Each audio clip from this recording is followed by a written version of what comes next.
This podcast is brought to you by the Orlando Economic Partnership. Welcome to the City Playbook, a new podcast that's going to take you behind the ideas, the innovation, and the initiatives shaping the future of Orlando. I'm Tim Giuliani, President and CEO of the Orlando Economic Partnership. If you've ever wondered what it takes to make a city a place people want to live, play, build, belong, develop, then this is the show for you.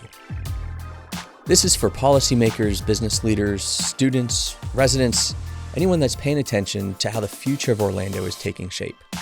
We're going to have conversations that typically happen behind closed doors, give you access to the decision makers and the difference makers that are shaping the future of Central Florida. So if you're curious about what's next for Orlando, and join us as we build the city together. Welcome to this edition of the City Playbook. I had the chance to sit with Ken Pozek from the Pozek Group, or you might have seen him on Instagram, the Orlando Reel. He's prolific. He may be the most out there real estate expert in Central Florida that's communicating to the world on his social platforms. So we had the opportunity to discuss, his background from Detroit, how he moved to Orlando and now has this large real estate company, how he's traveled with us to Nashville and Charlotte. We get into some compare and contrast, look at his crystal ball for the future of Orlando, and also dive into a little bit about community and sort of the glue that holds all of this together. I hope you'll enjoy, and I hope you'll also like, share, and subscribe this podcast. Now let's get to the conversation with Ken. Ken, thanks for joining us. Yeah. Really want to dive in. I know you've got a great story to tell. I know it didn't start in Florida. Didn't. So let's go back, rewind. Let's start from the beginning. Yeah. So I've been in real estate for 22 years. It started in Detroit, and we had built a company there, and it was doing well. But my wife and I were like, we are constantly coming to Florida, constantly coming to Orlando. What it would be like to live there. And so over a drink, we were like, let's just do it now. And I was like, so we have many drinks. I have a couple of drinks. Okay. Yeah. And so it was kind of like this, let's force what we were putting off for the future to happen now. And the thought was that Orlando was this creative place with beautiful weather and plenty of things to do. And while it wasn't 100% what we thought it was going to be, it was actually better in certain ways. And it's just been, it's been really cool. So that was 9 years ago. And and now we've built a couple companies and just have really embraced Orlando as our city and just excited to be part of the growth. So you came 9 years ago. Yeah. Not that long ago. In fact, we moved to Orlando 8 years ago. So I can relate. So 9 years ago, new city, familiar with the business aspect of things, but how do you get started? What came first?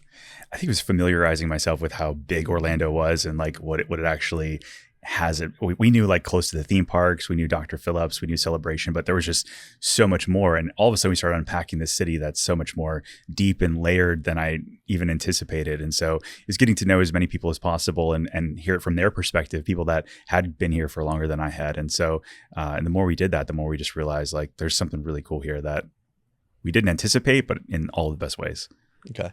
So talk about the early days of your real estate company here in Central Florida. It was a grind, man. It was going just old school real estate. It was a lot of door knocking and open houses and just how a lot of realtors get started. And then about 7 years ago, we pivoted to doing more content marketing, and just the goal was how do we create this media company that shows off all the cool stuff in Orlando? Because there is so much more here than just theme parks, although theme parks are great.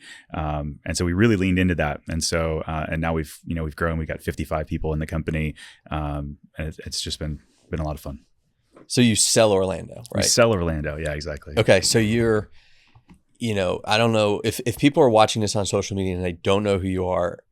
I don't know what you've been doing on social media, but it has nothing to do with Orlando. Yeah. If it did, he would be in your stream. We come somewhere up. Yeah. Yeah. You come up. That's the idea. So what do you hear? I mean, you get DMs all the time. I'm sure you get comments all the time. Occasionally, maybe someone pick up the actual phone and even calls all the time. Yeah. What are they asking for? What are they curious about? What are people thinking that are looking to move here? Yeah, it's one of two people. It's one people that hey, we want to live near the theme parks. This has always been a dream where they're going to retire or buy a second home or one of those things. Or they're we have this job opportunity is Orlando just theme parks, and what more is there? So they're looking for deeper information, and that's kind of where our sweet spot is. Like, you know, you and I are both selling Orlando for different reasons, but it's usually like it's either affirming what they already thought it was, and or like maybe dispelling some myths, because we have a perception of like this is all we are is theme parks, but then it goes a lot deeper than that. Yeah. So talk about that. Like what aspects of the city do you enjoy? The more I like hang out downtown, the more I fall in love with it in terms of, well, just the different neighborhoods. So like we own a rental property in SoDo, and because of that, we've gotten really connected in that area. Mills 50 is fantastic. I have this new series we're doing where we're trying to hit like every Michelin star or Michelin recommended guide in 1 year, which is actually, I know it's really tough, but it's like, there's 59 of them. And you look at how many of them are actually in these little neighborhoods around here. There's a ton. Have you been in the one off of Mills? So you walk in and it's like an Asian market, and there's like 6 stalls, and like more than half of them are Michelin star rated. No, that's, I mean, obviously where we need to go. Okay. That's where you need to go. Looking from the outside, you'd probably drive by. Right. Walk in the door and you think you just walked into, you know, an Instagram reel that's just like unbelievable with the most like diverse food offerings. Yeah. The food scene is actually so much better than people think.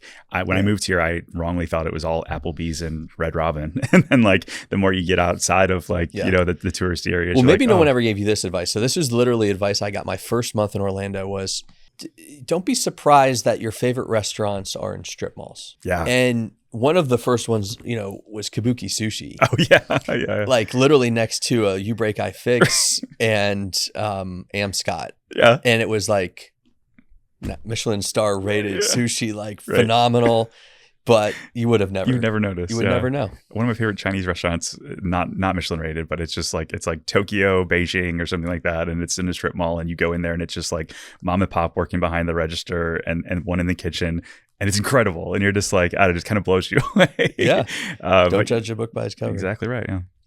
Beyond that, I think it is like it's the creative scene. Again, I don't love to like parcel the theme parks versus not, but we've got this really diverse creative scene and a lot of talent that came out of that way that has created more businesses. That's really cool. I had no idea that we had such like, you know, defense contractors, like all this other kind of different tech scenes that we're not really well known for, that all of a sudden started showing up the more networked I got to become.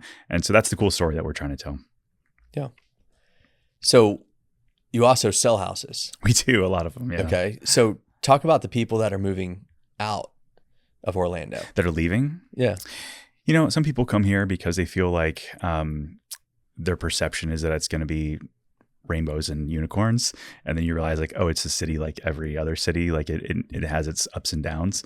And so maybe they came here with like everything's gonna be perfect, and then you realize it's also just real life as well. Right. So some of those people get a little disenchanted, and maybe they go back home after 5, 6, 7 years. Other people, it's interesting that they're leaving maybe to find another job or similar position. They got, you know, upsized, right-sized one way or the other. But no, for the most part, we're having a lot more people helping move in and move out. Yeah. So you've also come with us the last 2 years to Nashville and Charlotte. Yeah. So I want to do a little compare and contrast and what you learned. So what struck you? Let's go back, if you can, go back 2 years to our trip to Nashville. Yeah. What really stood out about that city? 2 things that I've been railing on since that meeting was they sounded like all of their city officials and their planners got together and they said, how can we make this as easy as possible for the developers to come in and do business? Make it really clear on what the ground rules are. And if you come in and do X, Y, and Z, we're going to fast track you. It's not going to be this 8, 9, 10 year process, but we're going to get you to the front of the line, which I thought was really smart, because if you're willing to, it's already hard enough to get financing and get enough people to the table and structure a deal. But then if you also have to worry about the city and the county coming in and trying to shut you down and, you know, fighting you at every turn, it's going to be really hard to have a good climate where people want to grow. And so what it seemed as though when we took away was that Nashville had figured that out by, I think I'm going to butcher the actual numbers, but they were like, we took it like from 1,000 pages of what it needed to be to like 100 pages. And I'm like, that as somebody in real estate, that makes a lot of sense. The more developers I talk to, it's like, they already have to worry about tariffs and also they're garbage. Like, let's just make it really easy. So that was one. The second thing was kind of the connectivity of their little cities. So we have have Thornton Park and SoDo's and Mills and all these other places. But what they did was they encouraged people to let's connect them all, essentially make these little 15-minute cities, but then have them, have more connections. So to me, encouraging development in there, I think is also really good. Yeah. What about you? I was like curious your takeaway. My takeaway from Nashville, I definitely noticed, one fact that stood out was 68% of their skyline has been built in the last decade. Massive growth. But what that entails, it's hotels. Like they had we stayed in the W Hotel, beautiful new hotel in the Gulch. Up the street, there's others we could have stayed at. I mean, we had several options to stay in downtown Nashville with about 100 people. So that should tell you something. When you walked, there was restaurants, steakhouses. I remember after dinner one night, I had thought Nashville was just like Broadway. Yeah. Well, right. Broadway, you got to struggle to find it. Right. It's just like 3 blocks kind of off to the side. And so we walked across the city and it was just evident to see all of the infill that's happened in Nashville. So it was hotels, but it's restaurants, it's Oracle, and it's Amazon, it's big commercial projects, it's new live music venues, and then ton of residents. Yeah. So I thought it interesting, up until recently, you couldn't build residential units in downtown. And then they opened the floodgates and they made the code more simple. And you have all these people now living in downtown. So I just think they've really got a good thing going. And I was impressed by all the infill development. I think they said on our trip that at one point there were like more cranes in the sky in Nashville than in Manhattan, which to me is like a testament to what they're doing.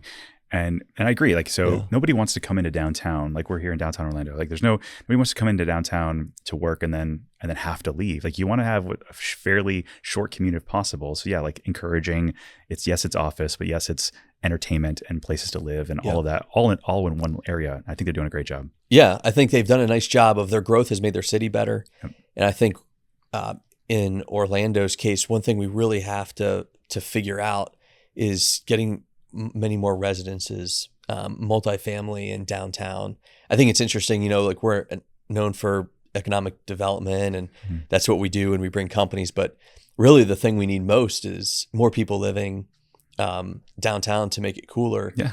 And the thing, we think about, it's a regional perspective that we have, but the real estate in downtown Orlando, like if downtown Orlando is cool, it's a place you come, it's a place you bring guests when they come in from out of town. It's a place where visitors come when they visit Orlando.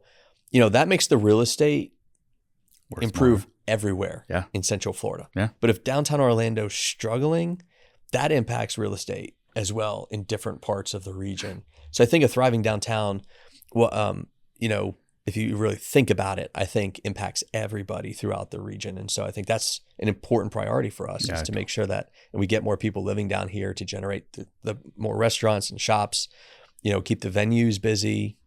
I think that's an important piece of the pie here. Yeah, I think so. Then it's the chicken and the egg, right? Like, or is it the people first, or is it the entertainment? The entertainment doesn't want to come without the people, and so it's growing those almost in tandem to where they can be healthy together. Yeah. So now let's jump on the plane, head to Charlotte. Yeah. So we were just in Charlotte recently.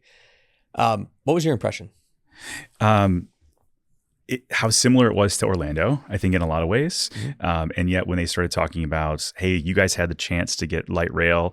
Thanks for passing on it because we got it. And because we got it, we had all of this additional growth. And so they encouraged like, hey, if you have an opportunity for an extra penny tax, you should vote on it kind of thing, which I thought was interesting. But how light rail and transportation helps redefine their city, I thought was an interesting takeaway for me. Yeah. So talk about, instead of me talking about it, so you're downtown Charlotte, uptown Charlotte. Uptown Charlotte. Right? That's the downtown. It's uptown on a hill. So you head south 4 stops and get off on the south end. Explain that experience. Yeah. I mean, for one, there were just people out running. It was like 4 or 5 o'clock, but there's people everywhere on like a Wednesday night. Yeah. I was like, 'cause it wasn't the weekend. But there's people everywhere and there's new development going Literally on. Literally everywhere. And so we're walking up and down and it almost felt like you're staged from like a movie. I'm like, oh, the people from Charlotte made this happen for us. Right. I mean, it was out of, central casting, so they say, but it was interesting. just kind of see how much growth was right off that light rail line though. And I think that, even the developer that we chatted with at dinner was, hey, this wouldn't be here if it wasn't for ease of transportation.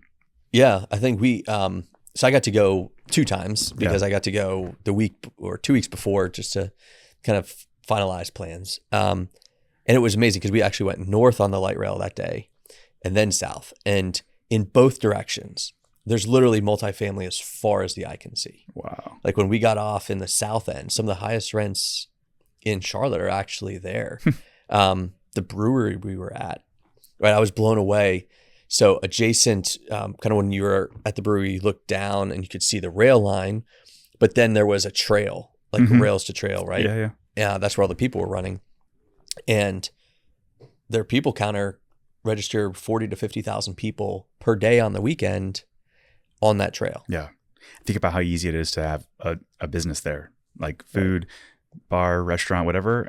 But then also if people want to work there, you're attracting people because, hey, right after work, you can just spill out and this is right here for you.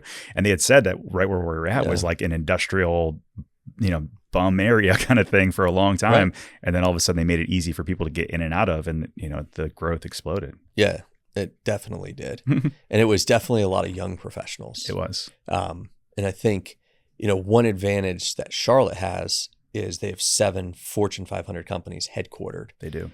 Pretty much all in their downtown. So they have tremendous job opportunities for young people as well. Yeah, they said it was like the second largest financial institutions out of Manhattan, basically out of New York, which is kind of wild. Yeah. Yeah. Can we have some of that? Come on, Tim. I know.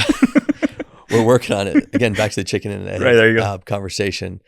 And we recently interviewed Mike Brown with Travel and Leisure. Oh, yeah. And Mike and that team, they're moving into downtown Orlando. 1,000 job corporate headquarters, Fortune 1000 headquarters. So we're really excited about that move. And I think that's the type of thing that we need to, and yes, it was done for business purposes, but it also has a civic aspect to being a part of the fabric of a community. Yeah. It almost feels like, I know we're at DTO 2.0, 3.0, but like, something like that could be the impetus for others to say like, okay, they did it, we can do it, right? Yeah. Nobody wants to be first. So the fact that they were is like speaks to their like, hopefully we look back 10 years from now and say like, that was the thing that kicked off all of these other people saying yes and raising their hand for redevelopment. Because right now you look around downtown and other than Class A buildings, like not a lot's moving. And so there's a lot of B and C buildings that could be redeveloped and I think are really great investment opportunities if people lean into what they've seen for downtown. Yeah. The building we're in is Class A, and I think they're at 90% lease great. At this point. Like it's just every week there's something else filling in. Yep. So this idea that downtowns are dead or downtowns don't have business activity, like it's not true. Right. It's different. And they definitely have preferences of what type of buildings they want. It better be nice. Yeah. But there's a demand. Yeah. And we learned from a previous guest, developers are looking for where there's demand. And I think we've got demand down here. So it'd be interesting to see, if I asked you to take out your crystal ball. And so, you've been to these other cities also, you're from Detroit, you've seen the renaissance of what kind of, a really tough situation spurs all sorts of innovation and new opportunities. As you look into Orlando's next 10 years, what do you hope you see? I hope I see some of these larger companies, even if they're not doing HQ1 here, but like maybe it's an HQ2 or something to bring more people. So speaking of Detroit, so when I left there in 2016, like it wasn't many years before that they had filed bankruptcy. Nobody was downtown. It was a ghost town all the time. And then all of a sudden the Illich family and the Gilbert family basically came together and said, hey, we're going to buy up everything downtown. We're going to bring all of our employees here and start investing. And their employees were like, well, there's no restaurants. And they're like, okay, we'll open restaurants. And it was like, okay, well, there's no place to live. Well, great. We're going to partner with this developer to build multifamily. And so it just started spurring this growth. And it just took the two families or the two companies coming and saying, we want to invest in that. So how do we look at who, we either already have here, we have some very wealthy companies and businesses here that are willing to say, we're going to be the first to start that swirl to kind of get things rolling. That's what I hope happens here in downtown. Yeah. I mean, for those that are really paying attention to the podcast, like you're not watching a repeat performance here. This is, interestingly enough, a very similar conversation that we've had once before about how, essentially billionaires are capable of putting forward projects that can change the face of a city. And Mm-hmm. when you look at Nashville, or you look at Charlotte, or in this case, you look at Detroit, it's amazing what can happen in 10 years. Mm-hmm.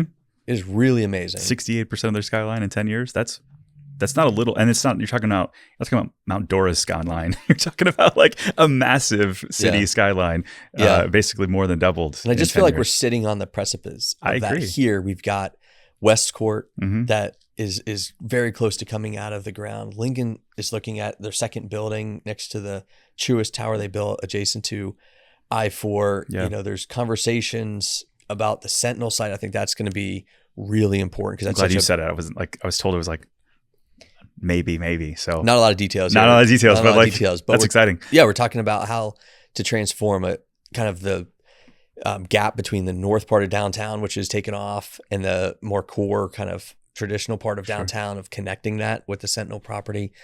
There's other projects, Creative Village still has a long way to go to fulfill its vision and has a lot of projects kind of in the pipeline. The city is working on DTO 2.0 of 2-laning our streets. So instead of a thoroughfare through the middle of our downtown was like 3 lanes going one direction, Right. actually 4 lanes in some parts. Yeah.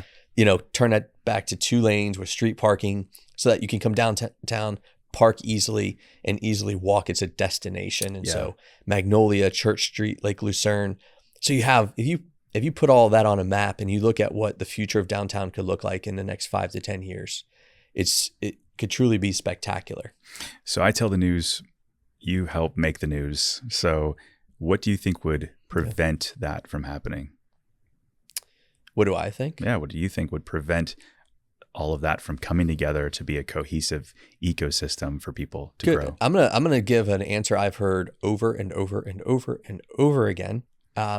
We did a year-long visioning process, Orlando 2045, and we engaged 1,000 stakeholders. Yeah. And it really came down to this. It came down to, our population is growing by 1,500 people a week. Mm-hmm. It's like 180 a day. Mm-hmm. Charlotte was talking about keeping up with their growth of like 140, 150 a week. So similar, but we have a little more. Yeah. And those 1,000 people, what we just kept hearing over and over is, you've got to act fast. Mm-hmm. You've got to move at the pace of the market, of the opportunity, and the growth. And I think that's the hard thing, because our government systems aren't built for that. Yeah. And, elected officials, they may be trying to do the exact same thing we're talking about and try. It's just getting that in action. And it's a challenge. I think, the county, Orange County made a big step forward in trying to move forward with the new code, the Orange Code.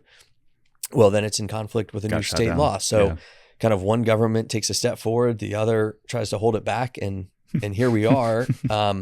It's, really how do we get more mixed use in Central Florida, not just downtown Orlando, but also anywhere. Florida. We don't separate the neighborhoods over here and the businesses over here and industrial over here. That was interesting about the in Charlotte, where they're talking about like a very blue city inside of a red state. Like, right, we got a very similar kind of vibe here, where Orlando's more of a blue, purple, Central Florida. And so everybody's got to get to the table and figure out what are our shared visions, or where can we overlap and not play politics? Because even Nashville, I think, is the same way, right? You've got very blue city in a red state. And so let's get people to show up and make it happen. So thinking about the future of Orlando, like what are people looking for in buying, whether it's multifamily, single family, like what is the market demanding? So it is amenities, and it was like access to things. But the number one thing, we actually did a study. I hired an outside firm to say, and we interviewed 1,000 different people here in Central Florida. And I said, what was the number one reason why you moved here, and the number one reason why you'd leave? And the big thing that people said that they couldn't find, or was hard to find, was a sense of community, which I thought was really interesting, because you can go, again, especially if you moved here for the theme parks, you go to Magic Kingdom, there's 100,000 people around you, and you can feel very lonely, which is weird. Like, you're surrounded by people and you're like not getting plugged in. And so it is, you look at some of these Charlotte places where people are running around, but there's run clubs and there's all these other kind of things. And for me, that's where I'm trying to figure out, how can I help our clients and our community connect with one another, because there's so many cool things that we have to offer.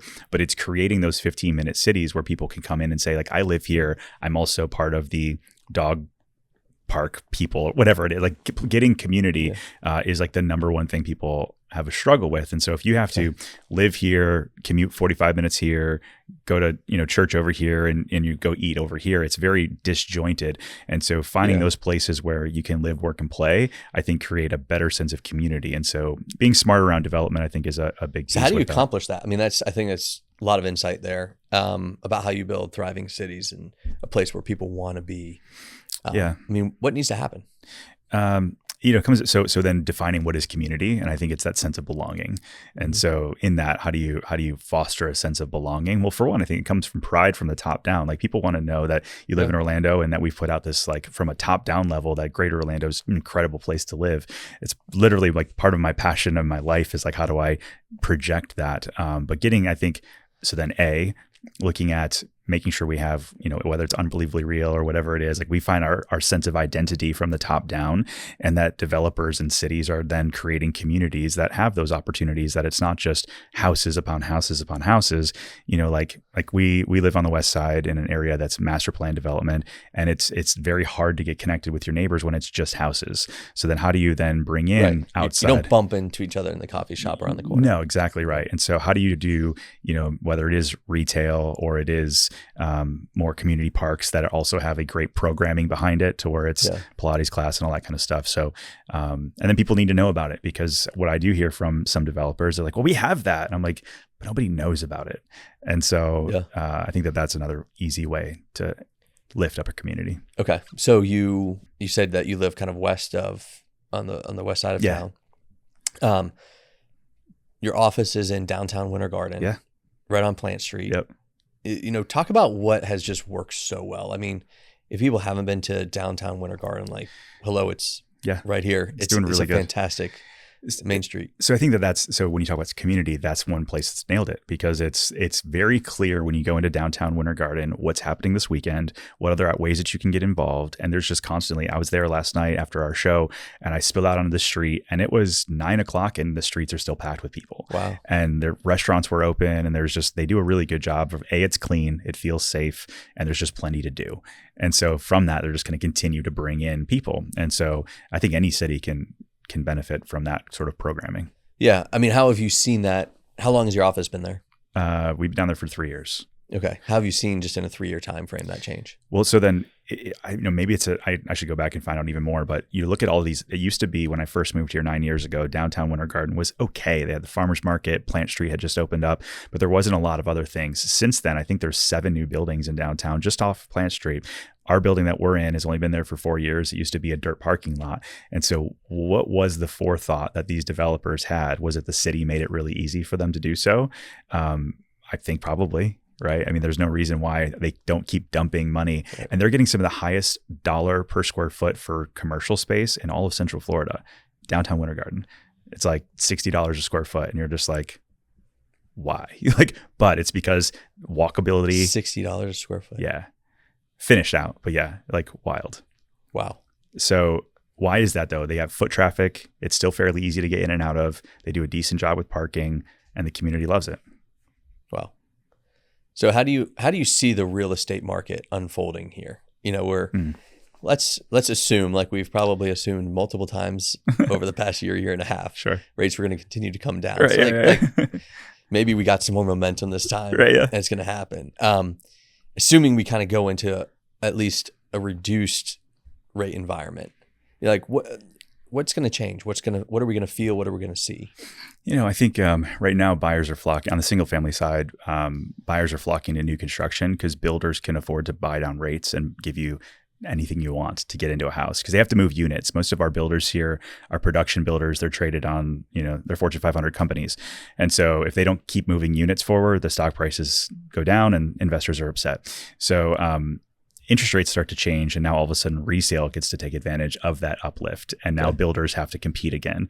And so I think that, rates lower, there's going to be a lot more people that are willing to unlock, we call it. If you have a 2 or 3% interest rate, you don't want to sell your house. Right. Like, where am I going to go? I'm going to double my payment for a little bit better house. They're just not willing to. And so I think that as rates come down, we'll start to see more people make that move. Hey, maybe I might not get a 3 or 4% interest rate, but 5's not that bad. And so all of the economic people that I follow say 5.5% is roughly the number. That's the magic. That's the the Goldilocks magic, number. the Goldilocks number for people to be willing to move. And so if that's the case, I think we're back to the races. The interesting thing about Central Florida real estate, though, is we're so spread out. Right. You've got, I mean, like Lake County is pretty much undeveloped, and yet all the developers are flocking there. Yep. Osceola County is, like, when I moved here, was 75% rural still, and yet you've got now 40,000 approved lots. So like there's a lot of that sprawl happening. And I think that what I would love to see instead happen is like Fashion Square get finally redeveloped, and some of these other areas in the downtown areas to see some of that redevelopment to keep people a little close instead of sprawling so far. But we'll see. Yeah. So what are people looking for? And what do you think that trend leads us to? Or, do you see more interest in multifamily? Do you see people trying to reduce their commute times now that they're going back to the office more frequently? Are people looking for more home office space? Like what are some things people are looking for? I think it's interesting that we hear more about amenities than we do about the house. So it is either low drive time or close to stuff, or my community has a pool, or my, that sort of thing.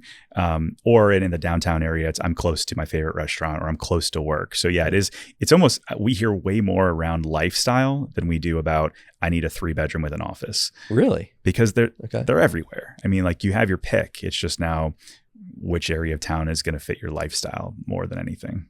Interesting. Okay. So we can't let you get out of here without first giving us either good book, something to watch. Yeah.